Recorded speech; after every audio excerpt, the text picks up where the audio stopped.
3 thoughts you will have when you are in an emotionally abusive relationship. Now, emotionally abusive relationships are tough because they promote you to question yourself, to feel like you're going completely mad, really not knowing what to believe, absolutely feeling like you love this person, but yet knowing something isn't quite right.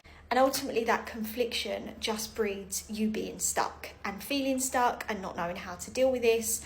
And it can be really hard, even if somebody comes along and says, I think you're in an emotionally abusive relationship, to believe it. Because then that opens up more questions of, do they know what they're doing? Do they mean what they're doing? Could they change?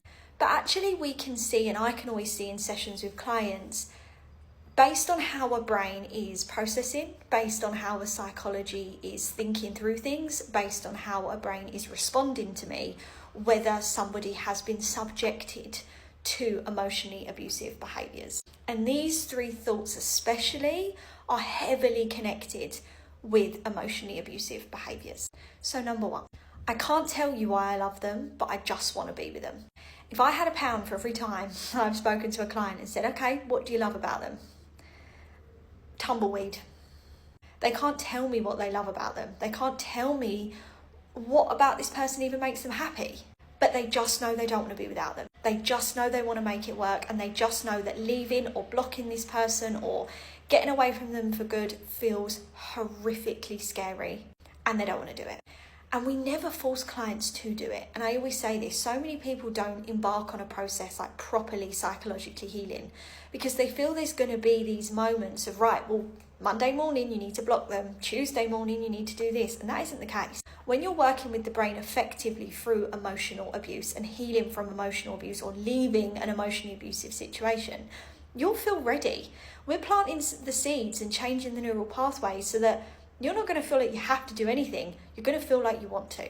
But when you cannot say why you love a person, but you feel crippled by fear and anxiety to stay with them, this is a huge sign your brain has been conditioned by emotional abuse. Number 2, you ask yourself what you did to make them like this, what you did to make them change, what you did to make them go from version A to version B. You feel that this is all your fault, and that deep down, if you were more of this, of less or that, they wouldn't do this to you. They wouldn't scream and shout, they wouldn't call you names, they wouldn't manipulate you, they wouldn't blame you, they would just be great. Now, I hate to break it to all of you, without crawling in this person's ear and pulling the levers in their brain, you cannot force somebody to be emotionally abusive, and you cannot make them emotionally abusive. But when you are in an emotionally abusive relationship, you have been made to feel that you are the problem, full stop. This person could do absolutely anything and it somehow always comes back to you. So over time, you have now been conditioned to believe that you need to hold all the responsibility, you need to take all the accountability, and they don't take any. Huge, huge, huge sign of emotional abuse, and something we have to reverse in your psychology very, very, very quickly, so that actually you're able to see who is right and wrong, not self-doubt, not beat yourself up, because that beating yourself up is why you keep going back to them. Your brain has now been conditioned to believe that it needs this person, not just physically or mentally, but also for your confidence, for your self-esteem, and for your validation. We have to change that. Number 3, I'm crazy. Again, if I had £1 for every client that says to me, I am a lost cause page, I am crazy, I cannot think clearly, I cannot concentrate, I don't feel like myself. Emotional abuse will do that to a person. It will make you feel like you are going mad.